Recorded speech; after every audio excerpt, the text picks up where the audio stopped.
Hello everyone, कैसे हो आप लोग।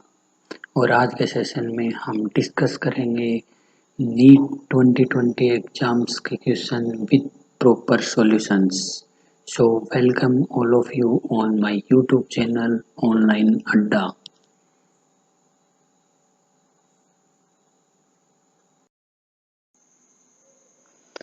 देखो इस क्वेश्चन में क्या गिवन है आपको।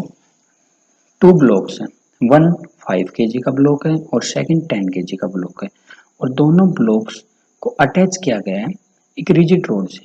और रिजिड रोड का मास क्या गिवन है आपको, मासलेस रोड है। और आपसे पूछा गया है सेंटर ऑफ मास की डिस्टेंस बताओ 5 kg ब्लॉक से। देखो पहले तो ये क्वेश्चन आपको बिल्कुल इजी क्वेश्चन है, डायरेक्ट फॉर्मूला के बेस क्वेश्चन है। ऐसे क्वेश्चन को आप छोड़ नहीं सकते हो। तो अगर कंपटीशन पॉइंट ऑफ व्यू से देखा जाए तो ये क्वेश्चन आपके लिए मार्क्स कैरिंग क्वेश्चन है, तो ऐसे क्वेश्चन को आप छोड़ नहीं सकते। अब देखो क्वेश्चन में क्या गिवन है आपको। क्वेश्चन में गिवन है कि ये कोई रिजिड रोड है और इसके एक एंड पे ये 5 kg का ब्लॉक है और दूसरे एंड पे ये 10 kg का ब्लॉक है और ये 1 मीटर लॉन्ग है। अब आपसे पूछा गया है इस 5 kg ब्लॉक से सेंटर ऑफ मास के डिस्टेंस बताओ। तो एक तो मेथड है आपके पास में कि आपको डायरेक्ट इसका पता हो सेंटर ऑफ मास का फॉर्मूला क्या होगा। अगर मैं यहाँ पे ओरिजिन मान लेता हूँ, अपने यहाँ पे ओरिजिन मान लेता हूँ, तो 5 kg ब्लॉक के कोऑर्डिनेट्स क्या हो जाएंगे 0,0,0, और 10 kg ब्लॉक के कोऑर्डिनेट्स क्या हो जाएंगे 1,0,0। ठीक है, चलो अब सेंटर ऑफ मास का फॉर्मूला क्या होगा, एक्सीएम इक्वल्स टू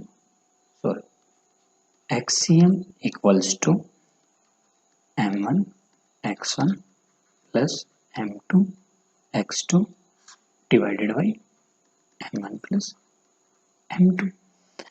अब m1 5 kg इंटू में x1 0, m2 कितना है 10 kg इंटू में कोऑर्डिनेट कितना है इसका 1 मीटर अपॉन में m1 प्लस में m2 10 प्लस में 5। ठीक है, ये कितना हो गया आपके पास 10 डिवाइडेड बाई 15, तो ये आपके पास में आ जाएगा 2/3 मीटर में। बट आपका आंसर किस में गिवन है, आपका आंसर गिवन है सेंटीमीटर में, तो आपका आंसर सेंटीमीटर में कितना आ जाएगा, सेंटर ऑफ मास की डिस्टेंस कितनी आ जाएगी 67 centimetre. It means answer is second. लेकिन देखो बेटा, अगर आपको एक सिंपल फैक्ट पता है कि टू बॉडी सिस्टम में हमेशा centre of mass centre of mass क्या करता है, सेंटर ऑफ मास जो उनके बीच की डिस्टेंस होती है उसको मास के इनवर्स रेशो में डिवाइड कर देता है। अगर आपको ये बात पता है तो मान लो ये लेंथ है और ये 5 kg है और ये 10 kg है, तो ये इसको किस में मान लो यहाँ सेंटर ऑफ मास, तो ये क्या करेगा इसको मास के इनवर्स रेशो में डिवाइड करेगा, तो ये हो जाएगा 10/5 में। ये कैंसिल आउट होके 1/2 में। अब 5 से आपकी डिस्टेंस पूछी गई है सेंटर ऑफ मास की, तो 5 से सेंटर ऑफ मास की डिस्टेंस क्या लिख सकते हो आप डायरेक्ट 2 डिवाइडेड बाई 3 इंटू में 1 2/3, और ये मीटर में आंसर है तो आपका आंसर डायरेक्ट आ जाएगा सेंटीमीटर कन्वर्ट करो तो 67 सेंटीमीटर। देखो बेटा मुश्किल से इस क्वेश्चन में आपको 10 सेकंड्स लगने। ठीक है, अब हम अपने नेक्स्ट क्वेश्चन पे चलते हैं। देखो बेटा इस क्वेश्चन में आपको एलसीआर सर्किट गिवन है और एलसीआर सर्किट को एसी सोर्स के साथ में कनेक्ट किया गया, सीरीज एलसीआर सर्किट गिवन है। ठीक है, आप सबको पता है कि सीरीज एलसीआर सर्किट में जो फेजर डायग्राम होता है कुछ इस प्रकार का होता है, इस डायरेक्शन में करंट होता है और रेजिस्टेंस के केस में रेजिस्टेंस होता है। यहाँ पे एक्सी होता है impedance produce by the capacitor और वोल्टेज ऑफ द कैपेसिटर, और ऊपर की तरफ जो करंट से हेड होता है ये क्या होता है इंडक्टर की वोल्टेज और impedance produce by the inductor. अब क्वेश्चन में फर्स्ट केस में आपको गिवन है कि अगर हम इंडक्टर को हटाते हैं सर्किट से तो करंट और वोल्टेज के बीच में फेज डिफरेंस क्या रह जाता है π/3 का। इसका मतलब ये करंट है, ये π/3 का फेज डिफरेंस है दोनों के बीच में आई में और नेट वोल्टेज में। ठीक है जी, ठीक है। अब सेकंड केस में ये है कि अगर हम यहाँ से कैपेसिटर को हटाते हैं तो ये फेज डिफरेंस किस में कन्वर्ट हो जाता है, π/3 में ही। इस केस में ये है, ये करंट है और ये फेज डिफरेंस कितना, π/3। अब देखो कहीं ना कहीं इन दोनों डायग्राम्स को देख के दोनों में फेज डिफरेंस सेम आ रहा है, तो इसका मतलब हम ये कंक्लूजन निकाल सकते हैं यहाँ से कि XC इक्वल्स टू XL और VC इक्वल्स टू VL। ठीक है, इसका मतलब ये दोनों अगर इक्वल हैं तो हमारा जो एलसीआर सर्किट का केस बनेगा उसमें VL VC को कैंसिल आउट कर देगा और XL XC को कैंसिल आउट कर देगा। इसका मतलब क्या है, करंट और वोल्टेज दोनों सेम फेज में है। सेम फेज में है मतलब इन दोनों के बीच में फेज डिफरेंस कितना आ गया, 0 डिग्री। अब आपसे पूछा क्या गया क्वेश्चन में पूछा गया कि power factor of the circuit. अब पावर फैक्टर क्या होता है, पावर फैक्टर होता है कोस ऑफ फाई के इक्वल। ठीक है, अब जब फाई आपके पास में 0 है तो पी की वैल्यू कितनी आएगी, 1। इसका मतलब आपका आंसर हो गया सेकेंड आंसर है। ठीक है, ठीक है बेटा, सेकेंड आंसर होगा।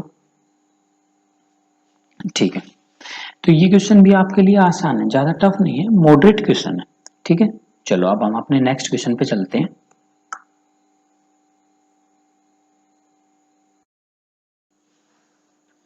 देखो बेटा इस क्वेश्चन में क्या गिवन है आपको, a wire of length L and cross sectional area कितना गिवन है आपको, A। ठीक है, hanging from a fixed point and length of the wire changes to L1 when mass M1 is suspended from the free end। ठीक, और आपको क्या पूछा गया, यंग्स मॉडुलस।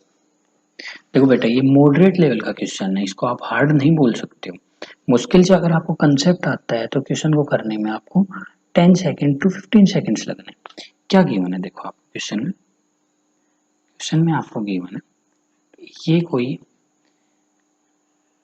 लेंथ की L लेंथ की रोड है। ठीक है, और ये मास एम अटैच किया गया। जैसे इसके साथ मास अटैच किया गया इसकी लेंथ इंक्रीज होके कितनी कन्वर्ट हो जाती है, L1 टू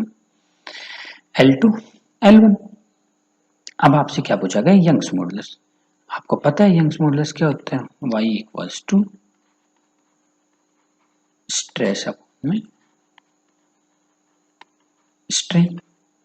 ठीक है, और स्ट्रेस क्या होता है, फोर्स अपॉन में एरिया अपॉन में स्ट्रेन क्या होती है, डेल्टा L अपॉन में L। अब इस केस में फोर्स कितना लगेगा, इस केस में फोर्स लगेगा ये जो mg से इसको नीचे की तरफ खींचेगा हो, तो ये फोर्स कितना हो जाएगा आपके पास में यहाँ पे mg divided by area cross sectional divided by length में चेंज कितना आया है, पहले लेंथ L थी अब कितनी होगी L1, तो L1 माइनस में L डिवाइडेड बाई L। तो ये आपका बन जाएगा mg L इंटू में A L1 माइनस में L। ठीक है, और ये आपको गिवन है किसमें, ऑप्शन नंबर 3 में। तो आपका ऑप्शन क्या हो जाएगा 3। ठीक है बेटा, चलो अब हम अपने नेक्स्ट क्वेश्चन पे चलते हैं।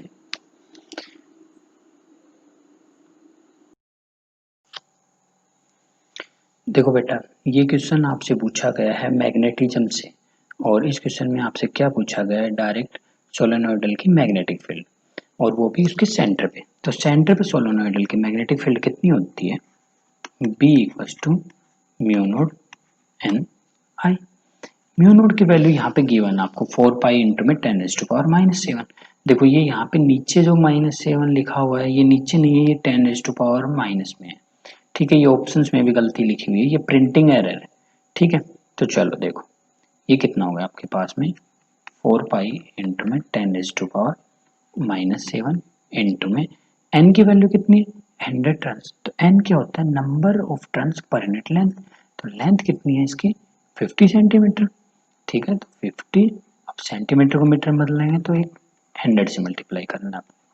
ठीक है, और करंट कितना है 2.5। ठीक है, इजी कैलकुलेशन से कितने में गया 2 पे। ठीक है, ये हो जाएगा आपका 2.5 इंटू में 4, कितना बन गया 10, ठीक है। और ये आ जाएगा आपके पास में, पाई की वैल्यू हो जाएगी 3.14 इंटू में 2 इंटू में 10 इंटू में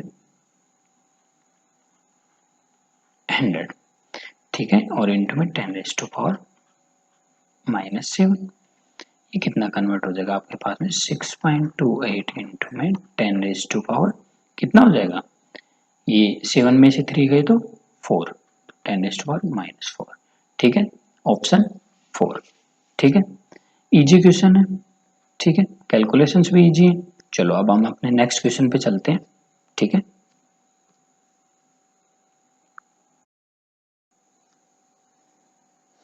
देखो बेटा, ये ऑप्टिक्स से क्वेश्चन पूछा गया है प्रिज्म से, अच्छा क्वेश्चन है, क्योंकि इस क्वेश्चन में हमें थोड़ी सी ज्योमेट्रिकल कंस्ट्रक्शन करनी पड़ेगी, जो कि नॉर्मली अपने नीट के जो स्टूडेंट्स होते हैं वो ज्योमेट्रिकल कंस्ट्रक्शन में वीक होते हैं, क्योंकि वो मैथमेटिक्स में डील नहीं करते इतना, ठीक है। चलो देखते हैं क्वेश्चन, ठीक है। क्वेश्चन में क्या गिवन है, क्वेश्चन में गिवन है आपको कि कोई एक प्रिज्म है, ठीक है, और इस प्रिज्म में एंगल ऑफ प्रिज्म आपको गिवन है कितना, ए,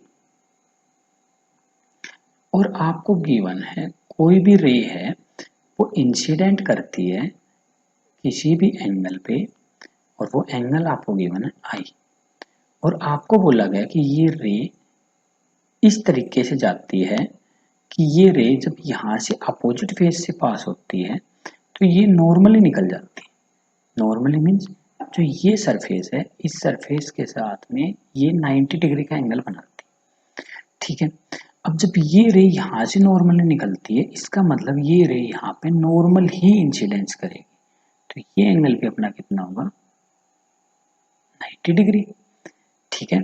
चलो ये एंगल आई है तो इस एंगल को हम मान लेते हैं आर, ठीक है। चलो जब ये एंगल अपने पास में ए है, ये एंगल 90 है, तो ये एंगल कितना आ जाएगा अपने पास में,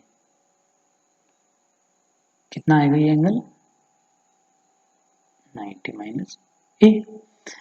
अब ये एंगल जब 90 माइनस ए है और ये कंप्लीट एंगल 90 है, तो ये एंगल कितना बच गया अपने पास ए, तो आर इक्वल्स टू ए, बस इसमें यही ज्योमेट्रिकल कंस्ट्रक्शन थी अपने लिए, ठीक है।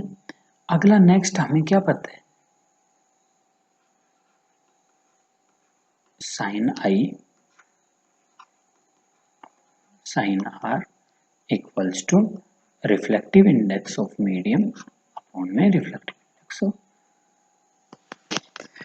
एयर, ठीक है, ये बात हमें पता है। तो अब देखो प्रिज्म के केस में जब एंगल ऑफ प्रिज्म स्मॉल है, एंगल ऑफ इंसिडेंस स्मॉल है, तो हम साइन ऑफ आई और साइन ऑफ आर को क्या लिख सकते हैं अप्रोक्सीमेटली, हम अप्रोक्सीमेटली लिख सकते हैं इसको आई, और साइन ऑफ आर को अप्रोक्सीमेटली लिख सकते हैं आर। तो इसका मतलब यहां से अपने पास में क्या आ जाएगा, angle of incidence equals to mu of r, और आर अपने पास में यहाँ से ज्योमेट्रिकल कंस्ट्रक्शन जो की थी हमने यहाँ से किसके इक्वल है, एक इक्वल है, तो इसका मतलब ये एंगल ऑफ इंसिडेंस क्या आ जाएगा, म्यू एक इक्वल आ जाएगा। ये अपना गिवन है सेकंड ऑप्शन, तो अपने क्वेश्चन का आंसर क्या हो गया सेकंड, ठीक है, ऑप्शन। देखो बेटा ये क्वेश्चन इलेक्ट्रोस्टैट से गिवन है और क्वेश्चन में कुछ भी नहीं है, इजी क्वेश्चन है, बस आपको थोड़ा सा कंफ्यूज किया गया, आपसे पूछा गया है कि कोई भी स्पेस है, ठीक है, और उस स्पेस के अंदर कोई पोटेंशियल गिवन है आपको, ठीक है, और आपसे पूछा गया electric field in that region, ठीक है। अब आपको एक बात पता होगी कि इलेक्ट्रिक फील्ड और पोटेंशियल में क्या रिलेशन है, E इक्वल्स टू माइनस में dv बाई dr, लेकिन यहाँ अपने पास क्वेश्चन में तो क्या गिवन है, क्वेश्चन में गिवन है कि पोटेंशियल कांस्टेंट है। अब पोटेंशियल कांस्टेंट है तो इस चीज का मतलब क्या होगा, कांस्टेंट का डिफरेंशिएशन कितना होगा, जीरो, तो डायरेक्ट इलेक्ट्रिक फील्ड कितना हो जाएगा, जीरो, ठीक है। इजी क्वेश्चन था, कुछ नहीं करना था क्वेश्चन में, डायरेक्ट आपको पता होना चाहिए था ये चीज, ठीक है। चलो अब हम अपने नेक्स्ट क्वेश्चन पे चलते हैं।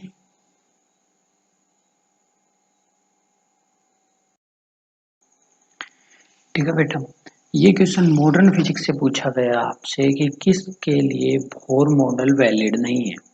ठीक है, डायरेक्ट क्वेश्चन है, एनसीईआरटी में गिवन क्वेश्चन है। आपको पता है बोर मॉडल डिफाइन किसके लिए किया गया था? हाइड्रोजन एटम के लिए डिफाइन किया गया था, लेकिन बाद में उसको जनरलाइज किया गया था कि हाइड्रोजन लाइक एटम्स के लिए। हाइड्रोजन लाइक एटम्स का मतलब क्या है? जो कोई भी सिस्टम हो जिसमें सिंगल इलेक्ट्रॉन, मीन्स क्या कहा गया था? Hydrogen like atoms, single electron systems के लिए। अब देखो अपने पास में क्वेश्चन में क्या पूछा गया कि बोहर मॉडल किसके लिए वैलिड नहीं है।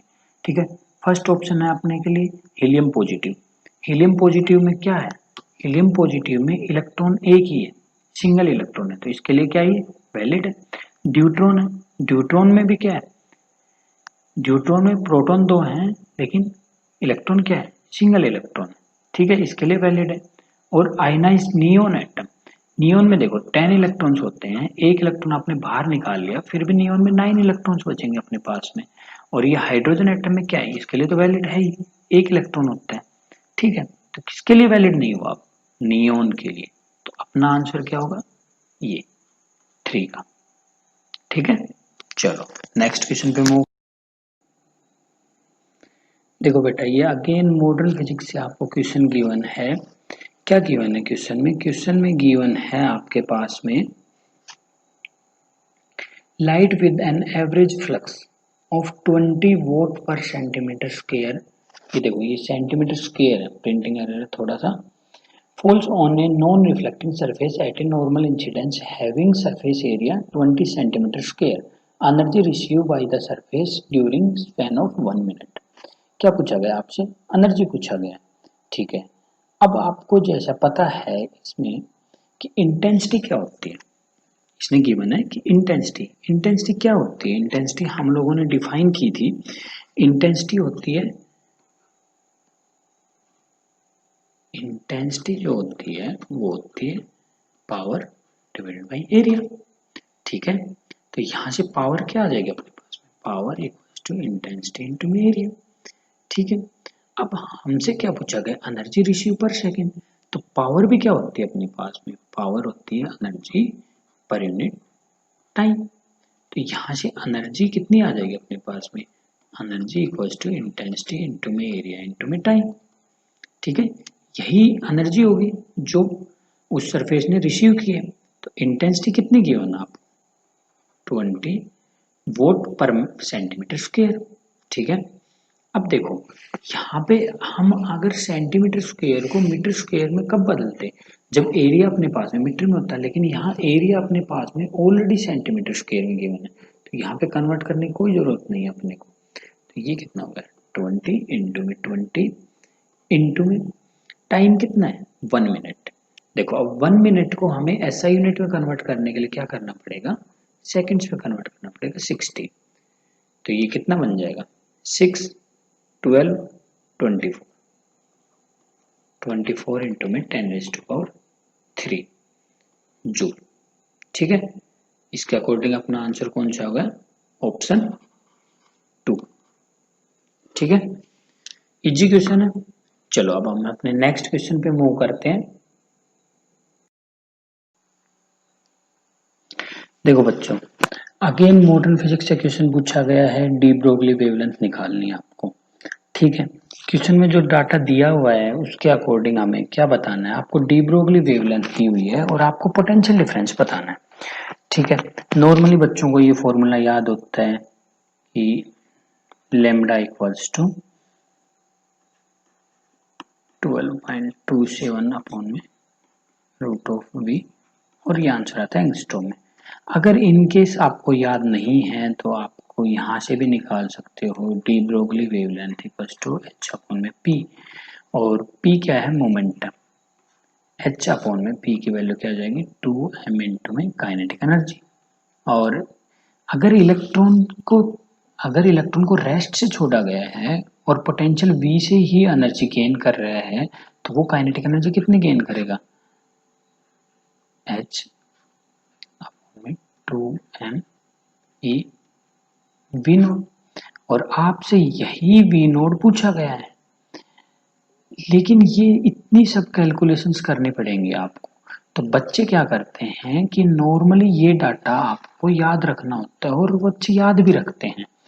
तो ये अगर आपको याद है तो डायरेक्ट आप लैम्डा को क्या लिख सकते हैं, 12.27 एंगस्ट्रॉम अपॉन में रूट ऑफ वी।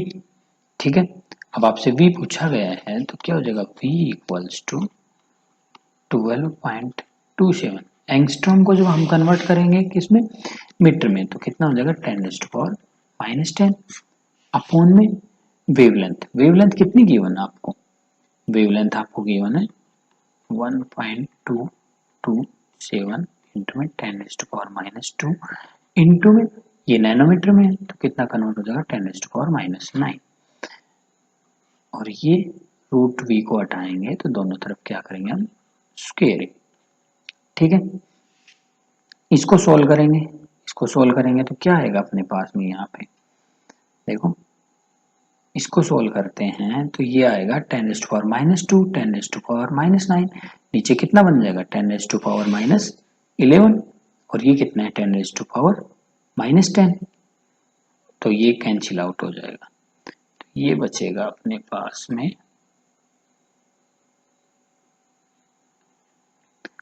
12.27 इंटू में 10 अपॉन में 1.227 और इसका होल स्क्वायर, तो ये 16 के बनेगा अपने पास में 100 का स्क्वायर, और ये बन जाएगा 10⁻⁴। ठीक है, ये अपना ऑप्शन बनेगा 3। ठीक है, ये ऑप्शन बनेगा अपना 3। ठीक है, इजी क्वेश्चन था, ऑप्शन 3 आंसर होगा इसका। ठीक है, चलो अब हम अपने नेक्स्ट क्वेश्चन पे चलते हैं। ठीक है, देखो बेटा ये क्वेश्चन आपका ग्रेविटेशनल से पूछा गया है, और इस क्वेश्चन में क्या गिवन है, किसी बॉडी का वेट 72 न्यूटन है on the surface of the earth, और आपसे पूछा गया gravitational force at an height equals to half of the radius of the earth. ठीक है, क्वेश्चन आसान है। चलो, ग्रेविटेशनल, इसमें वेट का मतलब क्या होता है, वेट का मतलब होता है कि उस बॉडी को अर्थ अपनी तरफ कितने फोर्स से अट्रैक्ट कर रही है। जैसे मान लो ये एक बॉडी है, यहाँ अर्थ के सरफेस पे रखी हुई है, तो ये इस बॉडी को जितने फोर्स से अट्रैक्ट करता है उस फोर्स को क्या बोला जाता है, उसका वेट। तो वेट किसके इक्वल होता है, जिस फोर्स से ये अट्रैक्ट करती है। तो ये इसको किस फोर्स से अट्रैक्ट करती है, G M of earth into में mass of the body upon में रेडियस ऑफ अर्थ का स्क्वायर। ठीक है, और ये वेट अपने पास कितना गिवन है, 72 न्यूटन। ठीक है, आपसे पूछा गया है कि what is the gravitational force at an height equals to half of radius. ठीक है, तो ये हमें निकालना है, इसको हम दे देते हैं डब्ल्यू डैश। डब्ल्यू डैश कितना हो जाएगा, जी मास ऑफ अर्थ इंटू में मास अपॉन में आर प्लस r/2। भाई जब ये यहाँ से r/2 डिस्टेंस पे जाएगी तो अर्थ के सेंटर से इसकी डिस्टेंस कितनी हो जाएगी, ये r तो इसकी हाइट हो गई, जो ग्रेविटेशनल को इसको सरफेस तक आने के लिए हाइट है, और r/2 इसको हमें और ऊपर लेके जाना है, तो कुल मिला के ये हाइट अपने पास में कितनी हो जाएगी, r प्लस r/2। ठीक है, चलो तो ये अपने पास में इसका square, G mass of earth into mass of body upon में 3/2 r का होल स्क्वायर। अब इस चीज की वैल्यू हमें गिवन है 72 newton, G mass of earth into में mass of the body upon में आर स्क्वायर की वैल्यू, इसकी वैल्यू यहाँ से यहाँ पुट कर दो, ये आ जाएगा अपने पास में 72 डिवाइडेड बाई 3 का स्क्वायर कितना हो जाएगा 9, और 2 का स्क्वायर 4, 9 से कितने में चल जाएगा 8, 18 इंटू 4 32 न्यूटन। ठीक है, अपना आंसर हो जाएगा ऑप्शन 1। देखो इजी क्वेश्चन है, ठीक है। चलो अब हम मूव करते हैं अपने नेक्स्ट क्वेश्चन की तरफ। देखो बेटा इस क्वेश्चन में आपसे क्या पूछा गया है, variation of the resistivity with the temperature for the copper. ठीक है, कॉपर अपने पास में एक मेटल होता है, आपको पता है, और मेटल के केस में रेजिस्टिविटी जो होती है वो टेम्परेचर के साथ में क्या करती है, इंक्रीज करती है। रेजिस्टिविटी इंक्रीज होती है जब टेम्परेचर इंक्रीज होता है। तो अपने पास में ऑप्शन जो फर्स्ट है वो भी नहीं हो सकता, ऑप्शन 3 है वो भी नहीं हो सकता। लेकिन over a long range of temperature resistivity कभी भी लीनियरली प्रोपोर्शनल नहीं हो सकती, तो ये ऑप्शन भी नहीं हो सकता अपने पास में। तो अपने पास में राइट ऑप्शन कौन सा है, सेकंड। ठीक है, सेकंड अपने पास में राइट ऑप्शन। ठीक है, चलो अब हम मूव करते हैं अपने नेक्स्ट क्वेश्चन की तरफ। देखो बच्चों इस क्वेश्चन में आपको फोटो इलेक्ट्रिक इफेक्ट से क्वेश्चन पूछा गया है और आपको क्या कहा गया है, लाइट है उसकी frequency 1.5 times of threshold frequency. ठीक है, यहाँ पे आपको कोई भी फ्रीक्वेंसी गिवन है वो थ्रेशोल्ड फ्रीक्वेंसी से 1.5 टाइम है। ठीक है, what will be the photo electric current if the frequency is half and intensity double. आपको पता है जब इस फ्रीक्वेंसी को हम हाफ करेंगे तो ये कन्वर्ट हो जाएगी 0.75 इंटू मिनट, और ये किससे कम है, थ्रेशोल्ड फ्रीक्वेंसी से। और ये बात आपको पता है कि इंसिडेंट फ्रीक्वेंसी कभी भी थ्रेशोल्ड फ्रीक्वेंसी से अगर लेस होती है तो फोटो इलेक्ट्रिक करंट कितना होता है, 0। ठीक है, तो बेटा इस क्वेश्चन में कुछ नहीं था, बस आपको थोड़ा सा कंफ्यूज किया था डाटा देख के। आपका आंसर होगा 3। चलो अब हम नेक्स्ट क्वेश्चन की तरफ मूव करते हैं। अपना नेक्स्ट क्वेश्चन है, देखो बेटा अगेन एससी से क्वेश्चन पूछा गया है, RMS value of the current. ठीक है, अब RMS value of the current calculate करनी है तो सबसे पहले आपको कैलकुलेट करना पड़ेगा ओमेगा, क्योंकि यहाँ पे आपको फ्रीक्वेंसी गिवन है। तो ओमेगा क्या हो जाएगा आपके पास में, omega equals to 2 pi nu, और यहाँ पे न्यू की वैल्यू कितनी दी हुई है, 50 हर्ट्ज, तो ये अपने पास में आ जाएगा 100 पाई। ठीक है, अब इसके लिए हमें आगे कैलकुलेट करना पड़ेगा impedance of the capacitor. Capacitor का इम्पीडेंस कितना होता है, 1 अपॉन में ओमेगा सी। ठीक है, ओमेगा की वैल्यू हमने कैलकुलेट की है अभी जस्ट, 1 अपॉन में 100 पाई। ठीक है, इनटू में कैपेसिटर कितना दिया हुआ आपको, 40 मिली फेराड। बेटा ये प्रिंटिंग एरर है, यहाँ पे 40 मिली फेराड नहीं है, ये यहाँ पे है 40 माइक्रो फेराड। तो माइक्रो फेराड हो जाएगा ये 10⁻⁻⁶। ठीक है, ये कन्वर्ट होके अपने पास में बन जाएगा 10⁻⁶ डिवाइडेड बाई में 4 पाई इंटू में 1000, और ये कन्वर्ट होके 10⁻³ अपॉन में 4 पाई। ठीक है, अब हमें क्या कैलकुलेट करना है, RMS value of the current. तो आई आरएमएस इक्वल्स टू कितना हो जाएगा, वोल्टेज अपॉन में एक्सी। अब वोल्टेज कितनी गिवन आपको, 200 टाइम्स, अपॉन में एक्सी की वैल्यू कितनी आई अपने पास में अभी, 1000 इंटू में 4 पाई। ठीक है, इसको जब हम सोल्व करेंगे तो ये आ जाएगा अपने पास में 200 डिवाइडेड बाई 1000 इंटू में 4 पाई, तो ये कन्वर्ट हो जाएगा 8 पाई बाई 10 में, और पाई की वैल्यू कितनी हो जाएगी, 3.14 इंटू में 8 अपॉन में 10। तो ये अप्रोक्सीमेटली आएगा अपने पास में 2.5 के, और 2.5 सेकेंड ऑप्शन। ठीक है, तो अपना आंसर होगा सेकेंड ऑप्शन। ठीक है, चलो अब हम अपने नेक्स्ट क्वेश्चन की तरफ मूव करते हैं। नेक्स्ट क्वेश्चन है, देखो बेटा अगेन ऑप्टिक्स से डायरेक्ट क्वेश्चन दिया गया है ऑप्टिकल डिवाइसेज से, और आपसे पूछा गया है limit of resolution of the telescope. ठीक है, आप सबको पता होगा limit of resolution of the telescope क्या होता है, delta theta equals to 1.22 lambda upon में डायमीटर। और आपको यहाँ क्वेश्चन में गिवन है 1.22 इंटू में लेमडा की वैल्यू 600 नैनोमीटर डिवाइडेड बाई में डायमीटर 2। इसको आप सोल्व करोगे you can get 3.66 इंटू में 10⁻⁻7 रेडियन और आपका ऑप्शन हो जाएगा फोर्थ। इजी क्वेश्चन था, कोई कैलकुलेशन ज्यादा टफ नहीं थी। ठीक है, चलो अब हम अपने नेक्स्ट क्वेश्चन पे चलते हैं। देखो बेटा, ये क्वेश्चन डायरेक्ट आपको काइनेमेटिक्स से गिवन क्वेश्चन है, कोई टफ क्वेश्चन नहीं है, आसान क्वेश्चन है। क्वेश्चन में क्या गिवन है, आपको किसी टावर से किसी बॉल को थ्रो किया गया है डाउनवर्ड डायरेक्शन में विद वेलोसिटी 20 मीटर पर सेकेंड। ठीक है, और जब वही बॉल आपके ग्राउंड पे पहुंचती है तो उसकी वेलोसिटी हो जाती है 80 मीटर पर सेकेंड। आपसे पूछा गया हाइट ऑफ द टावर, आप डायरेक्ट निकाल सकते हैं v square minus u square equals to 2as। v की वैल्यू यहाँ पे 80 गिवन आपको, तो 80 का स्क्वायर हो जाएगा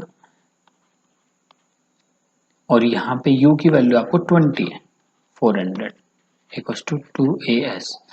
यहाँ पे a की वैल्यू क्या हो जाएगी आपके पास में, acceleration due to the gravity, और s हो जाएगा आपके पास में h। तो यहाँ से आप डायरेक्ट कैलकुलेट कर सकते हो, हाइट ऑफ द टावर आ जाएगी आपके पास में 300 मीटर। डायरेक्ट क्वेश्चन था काइनेमेटिक्स से, इजी क्वेश्चन था। चलो अब हम अपने नेक्स्ट क्वेश्चन की तरफ चलते हैं। देखो बेटा, डायरेक्ट क्वेश्चन है, आइडियल गैस पे आपसे पूछा गया है, डेंसिटी पूछेगी। अगर आपको डेंसिटी का डायरेक्ट फॉर्मूला याद नहीं है तो आप आइडियल गैस इक्वेशन से निकाल सकते हैं, PV equals to nRT। PV equals to n क्या, number of moles given mass upon में मोलिकुलर मास इंटू में गैस कांस्टेंट इंटू में टेम्परेचर। यहाँ से आप डायरेक्ट कैलकुलेट कर सकते हैं, P इंटू में molecular mass equals to mass of that substance upon में वॉल्यूम इंटू में RT। और mass of that substance upon में वॉल्यूम किस में कन्वर्ट हो जाता है, डेंसिटी में। और यहाँ से हमारे पास में डेंसिटी डायरेक्ट आ जाएगी, PM molecular mass equals to density into में RT। तो बेटा हमें डेंसिटी कैलकुलेट करनी थी, तो PM equals to PM divided by RT। अब यहाँ से हमें डायरेक्ट वैल्यूज पुट करनी है। P की वैल्यू कितनी है 249 इंटू में 10⁻3, क्योंकि किलो पास्कल में गिवन है अपने पास में। मोलिकुलर फॉर्मूले में मोलिकुलर मास कितना होता है हाइड्रोजन के केस में 2 इंटू में 1 ग्राम में है तो 10⁻³ डिवाइडेड बाई गैस कांस्टेंट है 8.3 इंटू में टेम्परेचर 27 डिग्री सेल्सियस है। इसको केल्विन में कन्वर्ट करेंगे तो 300। ठीक है, 10⁻³ से 10⁻+3 कैंसिल आउट, ये कन्वर्ट हो जाएगा आपके अप्रोक्सीमेटली इक्वल्स टू डेंसिटी आएगी आपकी 0.2 kg/m³। ऑप्शन फर्स्ट आपका आंसर होगा। ठीक है, इजी क्वेश्चन था, कोई कैलकुलेशन स्टफ नहीं थी। चलो अब हम अपने नेक्स्ट क्वेश्चन की तरफ बढ़ते हैं। बेटा नेक्स्ट क्वेश्चन आपका सेमीकंडक्टर से पूछा गया है, पीएन जंक्शन डायोड से। किस केस में डिप्लेशन रीजन की विड्थ इंक्रीज होती है। तो बेटा ये क्वेश्चन डायरेक्ट एनसीईआरटी की थ्योरी में दिया हुआ है, आपको थ्योरी से क्वेश्चन पूछा गया था, कोई डिफिकल्ट क्वेश्चन नहीं है ये। आपको रिवर्स बाइस के केस में पता होना चाहिए कि विड्थ डिप्लेशन लेयर की इंक्रीज होती है और फॉरवर्ड बाइस के केस में विड्थ डिप्लेशन रीजन की डिक्रीज होती है। डायरेक्ट क्वेश्चन था आपका। ठीक है, अब हम अपना नेक्स्ट क्वेश्चन करते हैं। नेक्स्ट क्वेश्चन डायरेक्ट एसएचएम से पूछा गया है, phase difference between displacement and acceleration in case of SHM. तो सिंपली एसएचएम की इक्वेशन होती है F इक्वल्स टू माइनस में kx, यहाँ से एक्सीलरेशन की वैल्यू आती है माइनस में k बाई में m इंटू में x। इसका मतलब ये है कि जब x मैक्सिमम होता है तो उस केस में a भी मैक्सिमम होता है, लेकिन नेगेटिव डायरेक्शन में। इसका मतलब इन दोनों के बीच में फेज डिफरेंस है पाई। अगर आप इसको इस तरीके से नहीं समझ पा रहे हो तो आप इसको ऐसे देख सकते हो। Actually displacement in case of SHM होता है a sine of omega t. Velocity यहाँ पे आती है आपके पास में, इसका डिफ्रेंशिएशन करेंगे तो अपने को मिलती है a omega cos of omega t. और acceleration again differentiation of the velocity we can get a omega square sine of omega t. इस चीज का मतलब इसको अगेन सिंप्लीफाई करते हैं हम लोग, तो माइनस साइन को जब साइन के साथ में कन्वर्ट करते हैं तो ये अपने पास में कन्वर्ट हो जाता है sine of omega t plus five. इसका मतलब ये पाई का फेज डिफरेंस यहां से भी हमें क्लियरली दिखाई दे रहा है। इसका मतलब अपना ऑप्शन नंबर है 4। ठीक है, इजी क्वेश्चन है, कोई टफ क्वेश्चन नहीं था। चलो बेटा नेक्स्ट क्वेश्चन में आपसे पूछा गया है permeability of material. Permeability of the material निकालने के लिए हमें सबसे पहले पता होना चाहिए relative permeability of that material. और रिलेटिव परमेबिलिटी के लिए हमें पता है हमारे पास में फॉर्मूला होता है mu r equal to 1 plus में ससेप्टिबिलिटी। और ससेप्टिबिलिटी गिवन है क्वेश्चन में 599, तो relative permeability is 600। Now permeability of the material equals to the relative permeability into में permeability of the free space 600 into में 4 pi into में 10 raised to power minus 7। इसको अगर हम सॉल्व करते हैं तो ये अपने पास में आता है 2400 पाई इंटू में 10 raised to power minus 7। अपने ऑप्शन के अकॉर्डिंग ये हो जाएगा 2.4 पाई इंटू में 10 रेज टू पावर माइनस 4। ठीक है, ऑप्शन 4। नेक्स्ट क्वेश्चन बेटा थर्मल कंडक्टिविटी से गिवन है, आपको 2 स्फीयर्स हैं, सॉलिड स्फीयर्स कॉपर के हैं। ठीक है, और आपसे पूछा गया है कि amount of heat required to increase the temperature through 1 kelvin. आपको रेशियो बताना है दोनों के टेम्परेचर्स में क्या रेशियो होगा। सॉरी, टेम्परेचर में नहीं, आपको बताना है कि हीट रिक्वायर्ड में क्या रेशियो होगा। तो आपको पता है कि किसी भी मटेरियल में हीट जो होती है वो टेम्परेचर को राइज करती है किस उससे, Q equals to mc delta T। ठीक है, अब आपको क्वेश्चन में मान लो फर्स्ट स्फीयर के लिए R1 रेडियस है, उसके लिए हम मान लेते हैं Q1 और सेकंड के लिए हम मान लेते हैं Q2।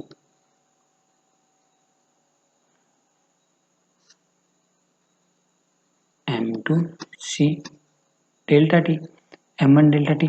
अब दोनों स्फीयर में सेम टेम्परेचर इंक्रीज करना है 1 केल्विन, तो डेल्टा टी दोनों में सेम है, कैंसिल आउट हो जाएगा। दोनों स्फीयर सेम मटेरियल से बने हुए हैं तो उनकी थर्मल कंडक्टिविटी भी कैंसिल आउट हो जाएगी। तो अब अपने पास में रेशियो जो आएगा Q1 by Q2 equals to M1 by में M2।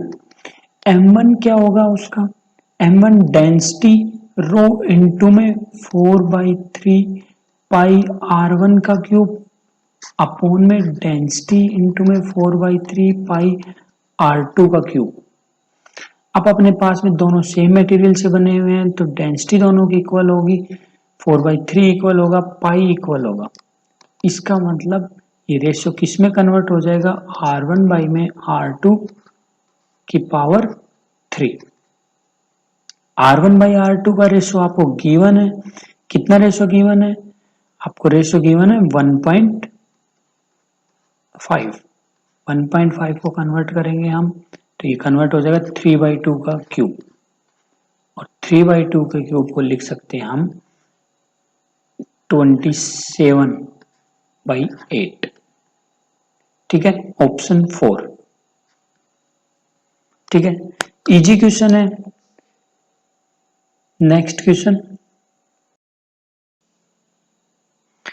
नेक्स्ट क्वेश्चन डायरेक्ट आपको एटवुड मशीन से क्वेश्चन दिया हुआ है। इसमें आपसे पूछा गया है एक्सीलरेशन ऑफ द सिस्टम। अब आपको क्वेश्चन में गिवन है, आप डायरेक्ट एटवुड मशीन का एक्सीलरेशन लिख सकते हैं A equals to m2 minus m1 upon में m1 प्लस m2 इंटू में g। यहाँ पे m2 ग्रेटर मास को कंसिडर करते हैं हम लोग, तो 6 minus 4 divided by 6 plus 4 into में g। 6 minus 4 2 divided by 6 into में 6 प्लस 4 10 g बाई 5। आंसर होगा अपना सेकंड। ठीक है, इजी क्वेश्चन है। ठीक है, चलो अब नेक्स्ट क्वेश्चन। नेक्स्ट क्वेश्चन है डायरेक्ट आपसे मीन फ्री पाथ पूछा गया है, मोलिकुलर डायमीटर d गिवन है और नंबर डेंसिटी n है। ठीक है, यहाँ पे थोड़ी सी टाइपिंग एरर हुई है जिसकी वजह से ऑप्शन हमें शो नहीं हो रहे हैं यहाँ पे, लेकिन ये क्वेश्चन डायरेक्ट एनसीईआरटी से पूछा गया क्वेश्चन है, डायरेक्ट एनसीईआरटी से पूछा गया क्वेश्चन है, थ्योरी का क्वेश्चन है।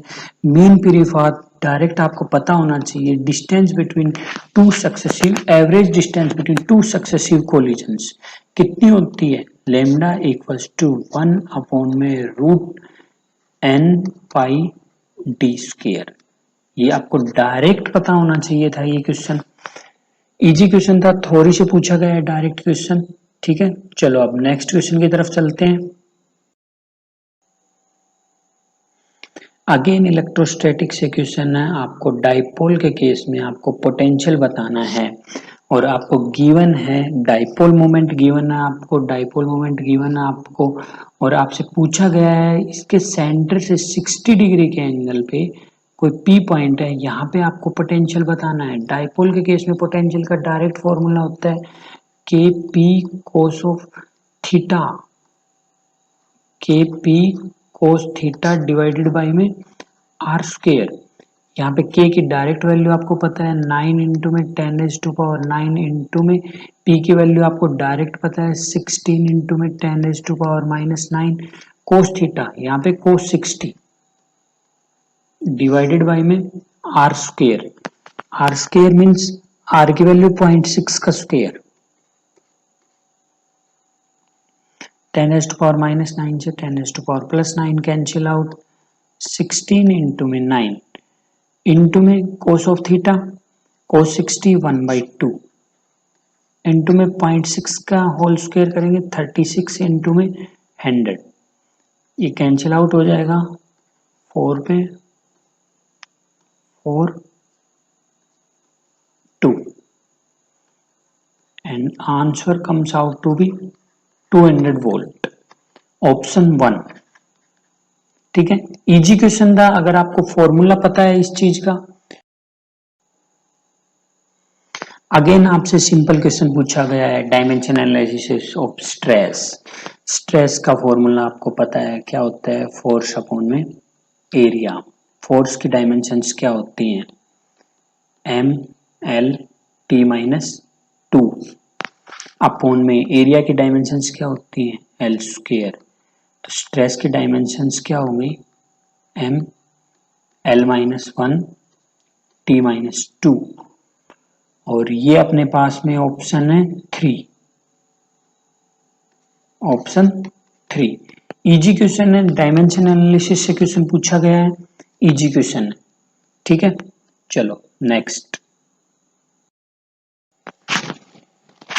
क्वेश्चन आपसे डायरेक्ट पूछा गया है, मॉडर्न फिजिक्स से क्वेश्चन पूछा गया है और डायरेक्ट आपको क्वेश्चन में एनर्जी कन्वर्जन निकालना है। Energy conversion joule two electron volt पूछा गया है। आपको डाटा दिया गया है कि 10⁻⁻20 जूल को कन्वर्ट करना है इलेक्ट्रॉन वोल्ट में। आपको कुछ नहीं करना है, सिंपली इसको डिवाइड करना है 1 इलेक्ट्रॉन के चार्ज से, 10⁻⁻20 डिवाइडेड बाई 1.6 इंटू में 10⁻⁻19। इसको हम सोल्व करेंगे तो 10⁻⁻20 इंटू में 10⁻19 अपॉन में 1.6। इसको जब हम सोल्व करेंगे तो ऊपर बचेगा 10⁻⁻1 अपॉन में 1.6 इसको जब सोल्व करेंगे तो ये आएगा 1/16 और ये अप्रोक्सीमेटली होगा अपने पास में 0.06, ऑप्शन सेकंड। ठीक है, इजी क्वेश्चन है। नेक्स्ट क्वेश्चन, अच्छा क्वेश्चन पूछा गया है आपसे, बीट फ्रीक्वेंसी पे क्वेश्चन पूछा गया है और आपको गिवन है frequency of A, frequency of A आपको गिवन है 530 हर्ट्ज और आपको इनिशियली गिवन है, इनिशियली जो बीट फॉर्म्स हो रहे हैं वो आपके 6 हर्ट्ज के, it means f of A minus f of B 6 hertz means mod. यहाँ पे आपको पता है f of A 530 hertz given आपको, it means frequency of B 524 या 536। आपके पास में दो ऑप्शन है 524 और 536, it means option 3 and 4 neglected. Now next case, when the tension is slightly decreased, the feed frequency is increased by 6. अब B के केस में आपको टेंशन डिक्रीज करना है, तो बी के केस में टेंशन डिक्रीज करना है, इसका मतलब क्या है, जब अगर हम फ्रीक्वेंसी को देखते हैं तो डायरेक्टली प्रोपोर्शनल टू टेंशन होता है। ठीक है, इसका मतलब क्या है कि आपने टेंशन को डिक्रीज किया है, टेंशन को डिक्रीज किया, इसका मतलब फ्रीक्वेंसी भी ऑटोमेटिकली डिक्रीज हो गई, इसका मतलब बी की फ्रीक्वेंसी अब डिक्रीज हो गई है और बी की फ्रीक्वेंसी अब डिक्रीज हो गई है, तो नेट जो बीट बना है, बीट अब अपने पास में हो गया 7 हर्ट्ज का। ठीक है, इसका मतलब ये है कि अगर हमारे पास में एफ ऑफ बी 524 है, अगर 524 से ये कम होके 523 हो जाता है, ठीक है, तो 523 से ये 530 है, तो डिफरेंस कितने का हो जाएगा आपके पास में 7 का। ठीक है, इन केस ऑफ अगर ऑप्शन होता 535 तो ये अपने पास में होता घट के 535 और 535 में और 530 में डिफरेंस कितने का है 5 का, दोनों में डिफरेंस है 5 का, लेकिन उसने हमसे बोला है कि बीट फ्रीक्वेंसी में चेंज होने के बाद में डिफरेंस आना चाहिए 7 का, it means this case is not possible, only 523 is possible, so right answer is 523। अच्छा क्वेश्चन था। नेक्स्ट क्वेश्चन, नेक्स्ट क्वेश्चन में आपसे पूछा गया है रेजिस्टेंस, आपको कलर कोडिंग पे क्वेश्चन दिया हुआ है करंट इलेक्ट्रिसिटी से, इसके लिए आपको एक अच्छी निमोनिक्स याद होनी चाहिए, B B Roy Great Britain had good wife, लेकिन आपको लास्ट में देखना चाहिए, अगर आपको ये निमोनिक्स याद है तो आप इजीली कर सकते हैं क्वेश्चन को। ठीक है, और अगर आपको निमोनिक्स याद नहीं है, इतना याद है कि टॉलरेंस गोल्ड है, गोल्ड का टॉलरेंस कितना होता है अपने पास में, गोल्ड का टॉलरेंस होता है 5%, इसका मतलब ये है कि ऑप्शन ए नेग्लेक्ट हो गया, ऑप्शन ए हो नहीं सकता।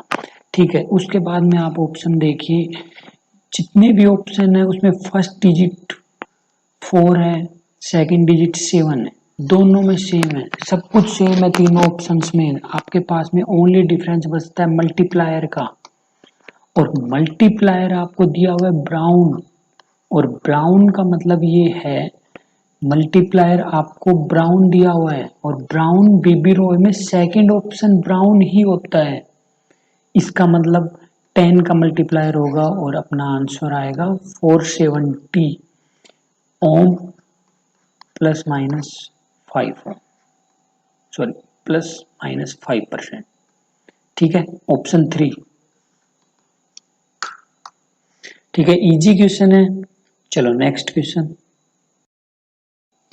नेक्स्ट क्वेश्चन आपसे ऑप्टिक्स से पूछा गया है ब्रीविस्टर एंगल। ब्रीविस्टर एंगल आपको पता होना चाहिए क्या होता है ब्रीविस्टर एंगल, अगर हम किसी सरफेस पे कोई लाइट इंसिडेंट करते अनपोलराइज लाइट, तो एक पर्टिकुलर एंगल पे वो लाइट जो रिफ्लेक्टेड लाइट होती है वो कंप्लीट पोलराइज लाइट होती है, तो इस एंगल को बोला जाता है ब्रीविस्टर एंगल, और इसका जो फॉर्मूला आता है अपने पास में mu equals to tan of theta I.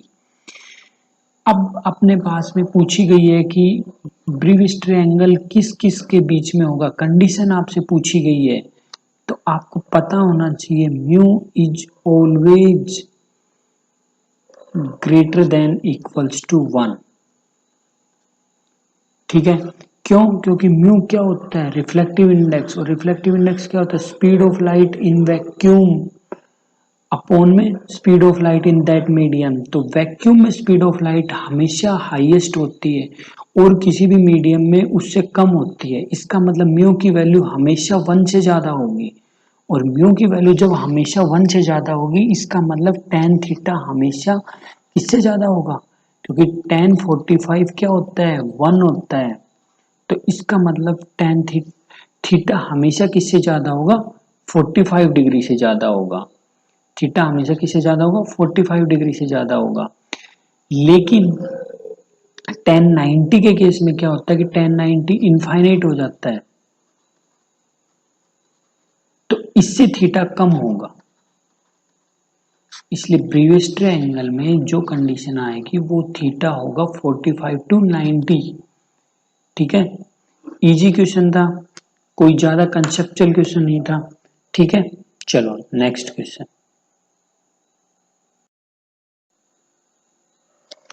Next question आपसे कैपेसिटेंस के बारे में पूछा गया है। पैरेलल प्लेट कैपेसिटर दिया हुआ है और इनिशियली उसकी कैपेसिटेंस आपको दी हुई है 6 माइक्रोफैराड।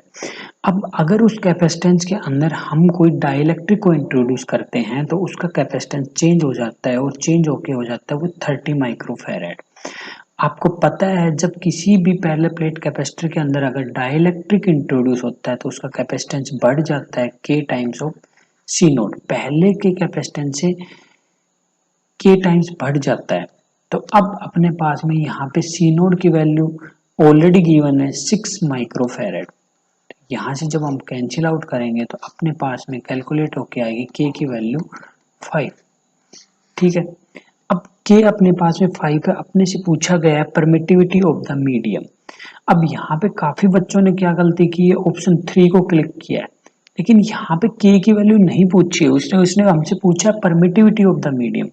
और परमिटिविटी ऑफ द मीडियम क्या होती है अपने पास में? Epsilon equals to k epsilon nought. यहाँ से अपने पास में k की वैल्यू है 5, एप्सिलॉन नॉट की वैल्यू 8.85 इंटू में 10⁻⁻12।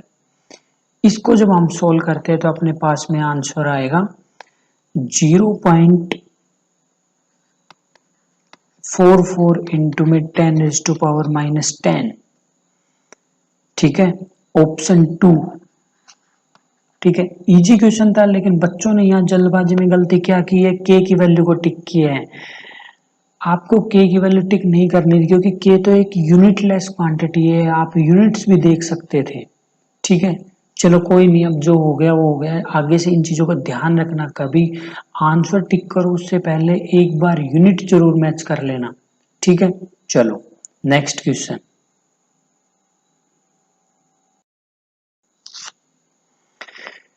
मैकेनिक्स से बहुत आसान क्वेश्चन पूछा है, रोटेशन से आपसे डायरेक्ट क्वेश्चन पूछा है कि टॉर्क बताओ क्या होता है। आपसे पूछा गया है डायरेक्ट टॉर्क का फॉर्मूला आपको पता होगा क्या होता है, R क्रॉस F।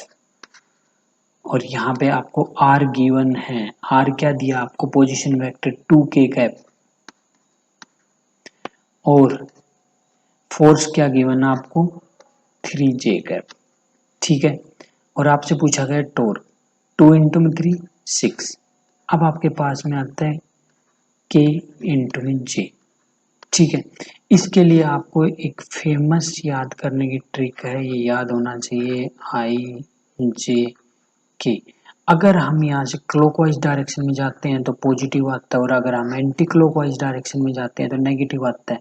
अब यहाँ हमसे पूछा गया है कि k cross j।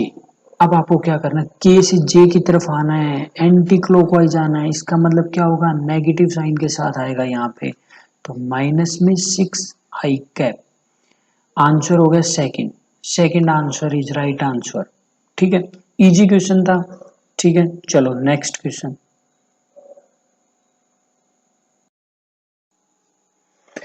Next, current electricity से आपको डायरेक्ट क्वेश्चन दिया है मीटर ब्रिज से। ये प्रैक्टिकल के क्वेश्चंस होते हैं जिन्हें हम नेग्लेक्ट करते हैं, लेकिन ये इजी क्वेश्चंस होते हैं और इस बार काफ़ी वेटेज आया है इन क्वेश्चंस का, तो हमें ये क्वेश्चंस करने चाहिए।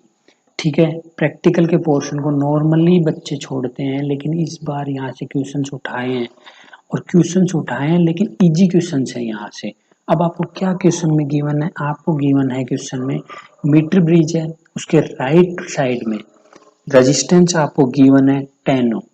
ठीक है, लेफ्ट साइड का रेजिस्टेंस आपको नहीं बताया गया है कितना है, वो आपको फाइंड आउट करना है। और मीटर ब्रिज की जो वायर है उसका रेशियो आपको दिया हुआ है 3:2। तो ये एक अपने पास में मीटर ब्रिज है।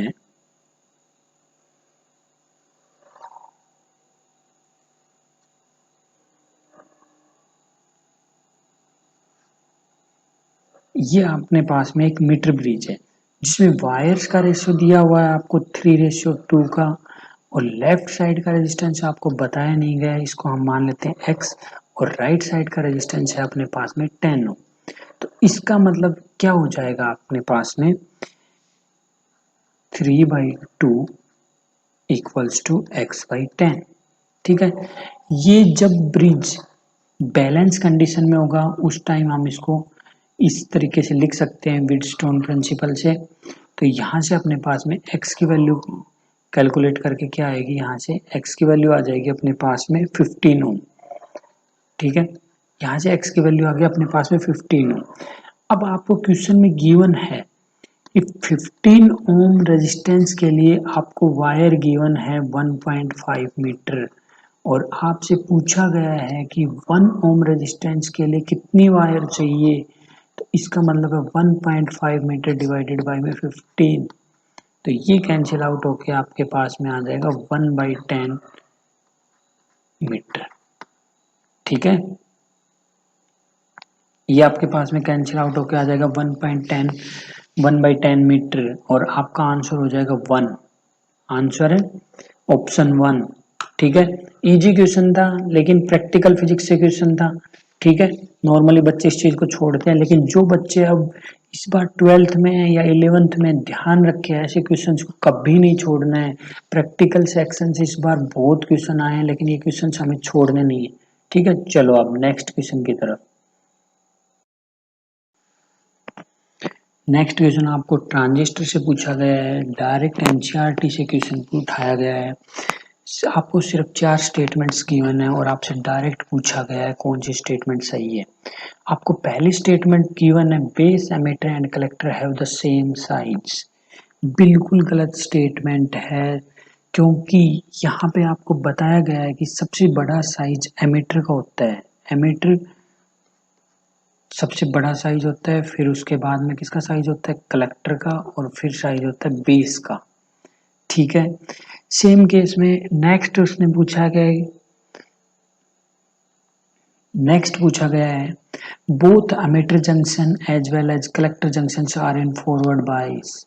ये स्टेटमेंट भी बिल्कुल गलत है, क्योंकि इसमें एमिटर बेस फॉरवर्ड बाइस में होता है, जबकि कलेक्टर बेस रिवर्स बाइस में होता है, न कि फॉरवर्ड बाइस में। ये स्टेटमेंट भी गलत है। ठीक है, फिर हम आते हैं base region must very thin and light dope. बिल्कुल सही स्टेटमेंट है, बिल्कुल सही स्टेटमेंट है। Base emitter and collector region should have same doping concentration. बिल्कुल स्टेटमेंट गलत है, ये स्टेटमेंट भी बिल्कुल गलत है। Doping concentration of emitter is largest than collector than base.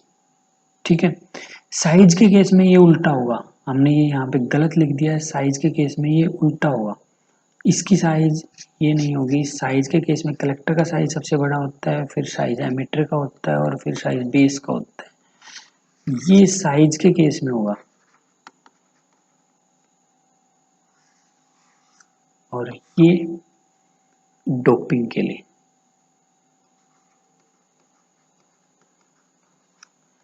Direct NCERT से क्वेश्चन गिवन है आपको, इसलिए आपको बोला नेक्स्ट क्वेश्चन आपका इलेक्ट्रोमैग्नेटिक वेव से पूछा हुआ है, डायरेक्ट फैक्चुअल क्वेश्चन है। आपसे पूछा गया है कि electric field and magnetic field components की इंटेंसिटी का रेशियो क्या होता है। डायरेक्ट आपसे फैक्चुअल क्वेश्चन पूछा है, दोनों इक्वल रेशियो में होते हैं, 1:1 होता है। आपने पढ़ा भी होगा कि electromagnetic wave is a combination of electric field and magnetic field, दोनों इक्वल उसमें होते हैं, दोनों में इक्वल होता है, ठीक है। दोनों की जो इंटेंसिटी कंपोनेंट्स हैं इक्वल होते हैं, ठीक है। और अगर आपको याद नहीं है, ये फैक्चुअल पॉइंट भी याद नहीं है आपको, तो आपको पता होगा डेंसिटी जो होती है इलेक्ट्रिक फील्ड की वजह से, जो डेंसिटी होती है एनर्जी की, वो होती है half epsilon not E square. और मैग्नेटिक फील्ड की वजह से जो एनर्जी की डेंसिटी होती है हाफ बी स्क्वायर अपॉन में म्यू नॉट। अब अगर हम इन दोनों को डिवाइड करते हैं तो क्या मिलता है अपने को, density of you E upon में डेंसिटी ऑफ यू बी। किस चीज के इक्वल आएंगे, ये 1/2 से 1/2 का फैक्टर कैंसिल आउट हो जाएगा, ये बनेगा अपने पास में epsilon not E square upon में बी स्क्वायर म्यू नॉट ऊपर चला जाएगा, ठीक है। अब ये अपने पास में जो होता है ई बाई बी का whole square equals to mu nought epsilon nought. ये चीज आपको हमेशा याद रखनी चाहिए। ये चीज किसके इक्वल होती है, ये चीज हमेशा आपकी ई बाई बी हमेशा आपका सी के इक्वल होता है। तो जब ये सी के इक्वल होता है तो ये कम्प्लीटली आपका हो जाएगा सी स्क्वायर के इक्वल हो जाएगा, और ये हो जाएगा mu naught upon epsilon not. और ये भी वैल्यू किसके इक्वल होती है, 1 अपॉन में सी स्क्वायर के इक्वल होती है। तो ये यहाँ से एक दूसरे को कैंसिल आउट करेंगे और दोनों के बीच में क्या वैल्यू आएगी, 1। तो इसका मतलब क्या है कि दोनों की एनर्जी डेंसिटी क्या है, इक्वल प्रोपोर्शनल में होती है, ठीक है। डायरेक्ट फैक्चुअल क्वेश्चन था, अगर आपको याद नहीं है तो आप कैलकुलेट कर सकते हो, ठीक है, इजी क्वेश्चन है। चलो नेक्स्ट। नेक्स्ट क्वेश्चन में आपसे पूछा गया है, आपको ड्रिफ्ट वेलोसिटी गिवन है, आपको इलेक्ट्रिक फील्ड गिवन है, आपसे मोबिलिटी पूछी गई है। आपको डायरेक्ट पता होना चाहिए मोबिलिटी का फॉर्मूला क्या होता है, mobility equals to drift velocity upon में इलेक्ट्रिक फील्ड। आपको ड्रिफ्ट वेलोसिटी इसने गिवन है, क्वेश्चन में गिवन है 7.5 इंटू में 10⁻⁴ डिवाइडेड बाई इलेक्ट्रिक फील्ड कितना आपका 3 इंटू में 10⁻⁻10। इसको आप सोल्व करो, आपके पास डायरेक्ट आंसर आएगा, ये आ जाएगा 2.5 इंटू में 10⁻⁶, ठीक है। ये हो गया आपके पास में आंसर 1, ठीक है। इजी क्वेश्चन था बिल्कुल। अगर आपको ड्रिफ्ट वेलोसिटी आती है तो इस बार करंट इलेक्ट्रिसिटी से काफी क्वेश्चंस पूछे गए हैं, ठीक है। चलो नेक्स्ट क्वेश्चन। अगेन आपसे इलेक्ट्रोस्टैटिक से क्वेश्चन पूछा गया है, स्फेरिकल कंडक्टर की आपको रेडियस गिवन है, चार्ज गिवन है, यूनिफॉर्मली डिस्ट्रीब्यूटेड है, ठीक है। अब आपसे पूछा गया magnetic field of electric field at the 15 centimetre from the centre of the sphere. अब आपको यहाँ क्वेश्चन में नहीं बताया गया है कहीं पे भी स्फीयर के इनसाइड पूछा गया है या आउटसाइड पूछा गया है, लेकिन आपको क्वेश्चन में हिंट दिया हुआ है, जो स्फीयर की आपको रेडियस उसने दी हुई है कितनी है, 10 सेंटीमीटर। और आपसे पूछा गया है, कहाँ पे पूछा गया है, आपसे किसी भी पी पॉइंट पे पूछा गया है, पी पॉइंट पे पूछा गया है, उस पॉइंट की डिस्टेंस वहां से कितनी है, 15 सेंटीमीटर। इसका मतलब कौन सा पॉइंट है, वो आउटसाइड।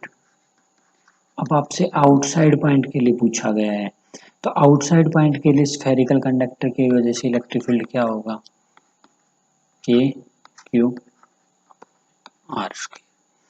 के की वैल्यू कितनी होती है, 9 इंटू में 10⁻⁹। क्यू की वैल्यू कितनी है, 3.2 इंटू में 10⁻⁻7 डिवाइडेड बाई आर की वैल्यू कितनी है, 15 इंटू में 10⁻⁻2 का होल स्क्वायर। इसको आप इजीली कैलकुलेट कर सकते हो, कोई टफ कैलकुलेशंस नहीं है। सिर्फ आपको जो चारों ऑप्शन दिए गए हैं वो 10⁻⁴ में डिफरेंस है। अब 10⁻⁴ में आप डिफरेंस है, आप कैलकुलेट कर सकते हो। इसके लिए आपको, जब आपको इसको सोल्व करोगे आपका आंसर आएगा फर्स्ट ऑप्शन, ठीक है। कोई बड़ी कैलकुलेशंस नहीं है, इजी कैलकुलेशंस हैं, ठीक है। चलो नेक्स्ट क्वेश्चन। अगेन आपसे प्रैक्टिकल फिजिक्स से डायरेक्ट क्वेश्चन पूछा गया है, सिग्निफिकेंट फिगर्स पे क्वेश्चन पूछा गया है। आपको पहले ही बताया है, इस बार प्रैक्टिकल फिजिक्स से काफी क्वेश्चंस पूछे गए हैं। अब आपसे क्या पूछा गया है, इसमें सिग्निफिकेंट फिगर्स पे पूछा गया है। आपको गिवन है 9.99, इसमें से आपको सब्ट्रैक्ट करना 0.0099। अब आपको पता है पहले सब्ट्रैक्शन करने के लिए पहले क्या होना चाहिए, सिग्निफिकेंट फिगर्स को बराबर करेंगे हम लोग। तो अब इसको सब्ट्रैक्ट करेंगे तो ये आ जाएगा 10, 10 में से 9 गए तो 108.9.9। अब आपसे ऑप्शन में पूछा गया है कि सिग्निफिकेंट फिगर्स को काउंट करते हुए आपको बताना है। तो आपने सिग्निफिकेंट फिगर्स में एक रूल पढ़ा होगा कि जो मिनिमम सिग्निफिकेंट फिगर्स होते हैं उतने ही सिग्निफिकेंट फिगर्स हमें आंसर में रिपोर्ट करने होते हैं। तो इस केस में हमारे पास में मिनिमम सिग्निफिकेंट फिगर्स डेसिमल के बाद में कितने हैं, 2। तो हमें यहाँ पे कितने रिपोर्ट करना पड़ेगा, 2 डेसिमल प्लेस तक। तो अपना आंसर हो जाएगा यहाँ पे ऑप्शन ए।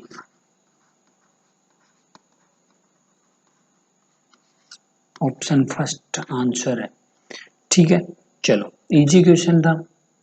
ठीक है, चलो नेक्स्ट। नेक्स्ट क्वेश्चन आपसे पूछा गया है यंग्स डबल स्लिट एक्सपेरिमेंट पे, और आपसे पूछा गया है कि separation between two coherent sources is half. पहले अगर separation between two coherent sources अगर डी है, उसको रिड्यूस करके आप कितना कर दिया गया है, d/2। और उसके बाद क्या किया, distance between screen and the coherent source is double. तो ये अगर d है तो ये क्या कर देगी, 2d। अब आपसे पूछा गया है कि फ्रिंज विड्थ पे क्या इफेक्ट पड़ेगा। तो आपको पता होना चाहिए beta equals to lambda capital D by में स्मॉल डी। ठीक है, बाद में अपने पास में चेंज होकर आ जाएगी beta dash equals to lambda. D को चेंज करके कितना कर दिया गया, 2d, और इस डी को चेंज करके क्या किया गया, d/2। तो ये 2 ऊपर चला जाएगा तो ये आ जाएगा 4 टाइम्स ऑफ बीटा। ठीक है, ऑप्शन सेकंड। ठीक है, इजी क्वेश्चन था फ्रिंज विड्थ पे, कोई टिपिकल क्वेश्चन नहीं था। ठीक है, चलो next question. Next question thermodynamics से है, आपको डायरेक्ट दिया हुआ है two cylinders A and B है of equal capacity are connected each other by stopcock. ठीक है, आपसे आइडियल गैस है, इसमें प्रोसेस पूछा गया है क्या होगा। तो आपको पता होना चाहिए, इसमें आपसे प्रोसेस पूछा गया है। ऐसे दो सिलेंडर्स हैं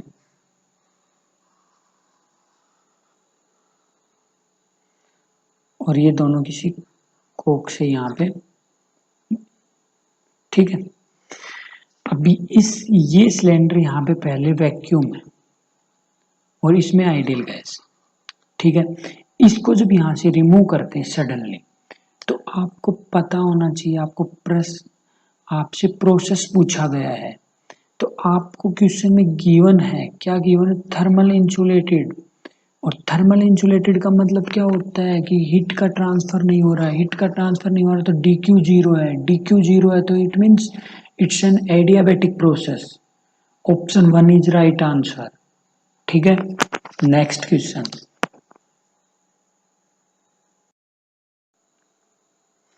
नेक्स्ट क्वेश्चन में मॉडर्न फिजिक्स से क्वेश्चन है। अगेन आपसे पूछा गया है कि एनर्जी इक्विवेलेंट टू द 0.5 ग्राम। इसमें आपको डायरेक्ट पता है, आपको डायरेक्ट पता है E इक्वल्स टू mc²। ठीक है, E इक्वल्स टू mc²। ठीक है, यहाँ पे मास कितना दिया है, 0.5 ग्राम को किलोग्राम में कन्वर्ट करना है 10⁻³ इंटू में C की वैल्यू कितनी होती है, 3 इंटू में 10⁸ का होल स्क्वायर। ठीक है, इसको हम सोल्व करेंगे, आपके पास में डायरेक्ट आंसर आ जाएगा। ये हो जाएगा 0.5 इंटू में 10⁻³ इंटू में 9 इंटू में 10⁻16। 16 में से 3 जाएंगे तो कितने हो जाएगा, ये 13। तो पावर कितनी होनी चाहिए, 13। और ये कितना हो जाएगा, 9 इंटू में 0.5, तो ये आ जाएगा अपने पास में 4.5 इंटू में 10⁻+ 13 जूल। ठीक है, ऑप्शन 1 इज राइट आंसर। ठीक है, चलो नेक्स्ट क्वेश्चन। नेक्स्ट क्वेश्चन आपसे कैपिलरी एक्शन पे पूछा गया है। आपसे आपको गिवन है कि अगर आर रेडियस की किसी कैपिलरी को वाटर में डिप किया जाता है तो उसमें एच हाइट तक का वाटर रेज होता है और जो वाटर रेज होता है उसका मास है 5 ग्राम। तो आपसे पूछा गया है कि अगर उसी वाटर में सेम मटेरियल की अगर 2r रेडियस की कोई ट्यूब को इमर्ज किया जाता है तो वाटर कितना मास का वाटर उसमें राइज होगा। तो इसके लिए आपको पता है, जैसे कि पहले ही आपको पता है इसके लिए कि हमें जैसे पता है कि हमें हाइट का फॉर्मूला क्या होता है, h equals to 2t cos of theta upon में रो जी आर। ठीक है, अब आपको क्या चेंज किया गया है, उसने चेंज किया है कि r को चेंज करके 2r कर दिया है। It means h is change to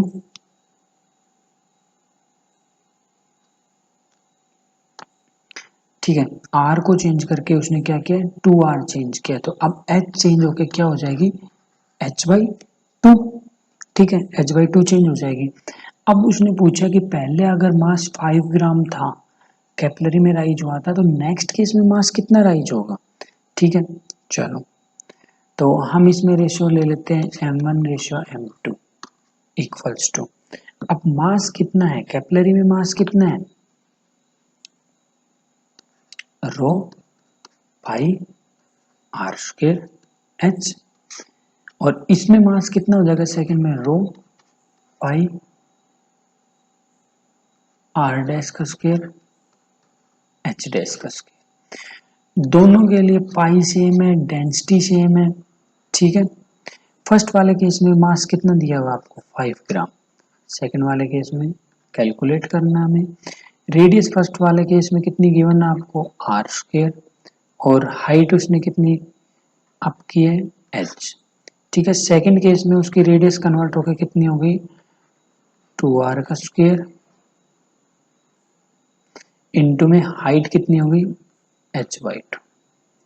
ठीक है, ये कैंसिल आउट हो जाएंगे, आर स्क्वायर से आर स्क्वायर, एच से एच, तो ये अपने पास में कैंसिल आउट होके बनेंगे 1/2। तो यहाँ से m2 की वैल्यू आएगी अपने पास में कितनी आ जाएगी, 5 इंटू में 2, 10 ग्राम। ठीक है, अच्छा क्वेश्चन था कैपिलरी एक्शन से। ठीक है, चलो नेक्स्ट क्वेश्चन। आपको बताया गया है कि नेक्स्ट क्वेश्चन फिर से आपका प्रैक्टिकल फिजिक्स से पूछा गया क्वेश्चन है। इस बार काफी क्वेश्चन है प्रैक्टिकल फिजिक्स से। आपको एक स्क्रू गेज दिया हुआ है जिसका लिस्ट काउंट आपको पता है कितना है, 0.01 mm, और नंबर ऑफ डिविजन आपको दिए हुए हैं 50। ठीक है, और आपसे पूछा गया pitch of the screw gauge. तो पिच क्या होती है स्क्रू गेज में, पिच होती है, pitch equals to least count into में नंबर ऑफ डिविजन्स। ठीक है, तो लिस्ट काउंट कितना है यहाँ पे अपने पास में, 0.01 इनटू में नंबर ऑफ डिविजन्स कितने हैं, 50। तो ये कितना आएगा अपने पास में, यहाँ से सोल्व करके 0.5 millimetre. Option second is right answer. ठीक है, चलो नेक्स्ट।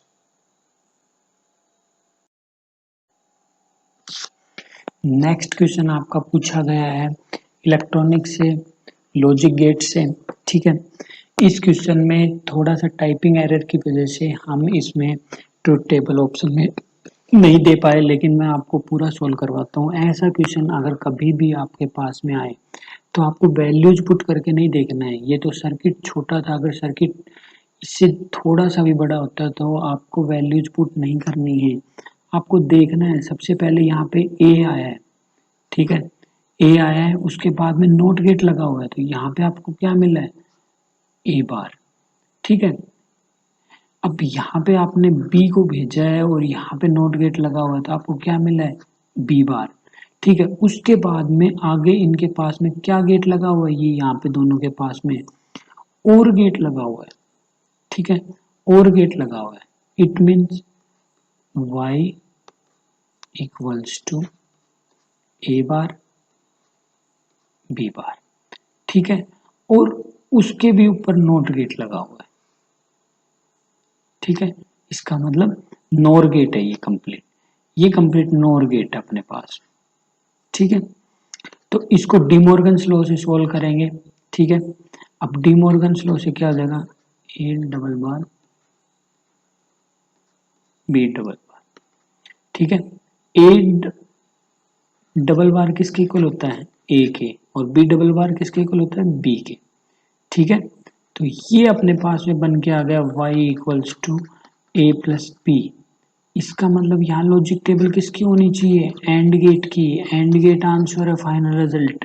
तो एंड गेट की ट्रुथ टेबल क्या होती है, ए बी वाई, 0 0 0 0 1 0 1 0 0 1 1 1, ठीक है। चलो नेक्स्ट क्वेश्चन,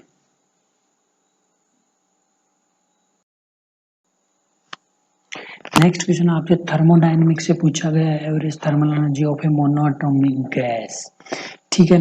क्वेश्चन बिल्कुल सिंपल है, आपको पता होना चाहिए कि कोई भी गैस होती है उसके साथ में जो एनर्जी एसोसिएट होती है, ठीक है, ईच डिग्री ऑफ फ्रीडम, जितने भी उसके साथ में डिग्री ऑफ फ्रीडम्स होते हैं, हर डिग्री ऑफ फ्रीडम के साथ में हाफ केटी एनर्जी एसोसिएट होती है, ठीक है। अब अगर उसने क्वेश्चन में पूछा हमसे मोनोएटॉमिक गैस के साथ में कितनी एनर्जी होगी, थर्मल एनर्जी होगी, तो मोनोएटॉमिक के केस में डिग्री ऑफ फ्रीडम्स होते हैं कितने, 3 डिग्री ऑफ फ्रीडम्स होते हैं, क्योंकि ये 3D में मूव कर सकता है, एक्स डायरेक्शन में, वाई डायरेक्शन में, जेड डायरेक्शन में, तो इसकी डिग्री ऑफ फ्रीडम होते हैं 3। तो इसकी एनर्जी कितनी हो जाएगी, 3/2 kBT, क्योंकि each degree of freedoms have equal energy half kT, so 3 degree of freedoms have 3/2 kT energy, ठीक है। चलो next question, that's the last question of our session. The solids which have negative temperature coefficient means when we increasing the temperature the resistance of the material is in decrease. अगर negative coefficient temperature का मतलब है यहाँ पे कि अगर हम temperature को इंक्रीज करते हैं तो रेजिस्टेंस को डिक्रीज होना चाहिए, ठीक है। तो हमें ऐसे मटेरियल्स बताने कौन से हैं, ठीक है। सेमीकंडक्टर्स जो भी मटेरियल्स होते हैं उनमें अगर रेजिस्टेंस टेम्परेचर बढ़ता है तो रेजिस्टेंस घटता है, ठीक है। But in case of metals के केस में टेम्परेचर बढ़ने के साथ में रेजिस्टेंस बढ़ता है, ठीक है। तो मेटल्स ऑप्शन में नहीं होगा, तो आपका आंसर होगा इंसुलेटर्स एंड सेमीकंडक्टर्स, ठीक है। Insulators plus semiconductor is right answer, ठीक है। बिकॉज मेटल्स के केस में क्या होता है, जैसे ही टेम्परेचर बढ़ता है रेजिस्टेंस बढ़ने लगता है, लेकिन इंसुलेटर और सेमीकंडक्टर के केस में on rising the temperature resistance of that material decreasing, ठीक है, ठीक। तो हमने अब 45 के 45 क्वेश्चंस कंप्लीट किए हैं विद सॉल्यूशंस, देखा है कि क्वेश्चंस को किस लेवल तक के क्वेश्चंस हैं।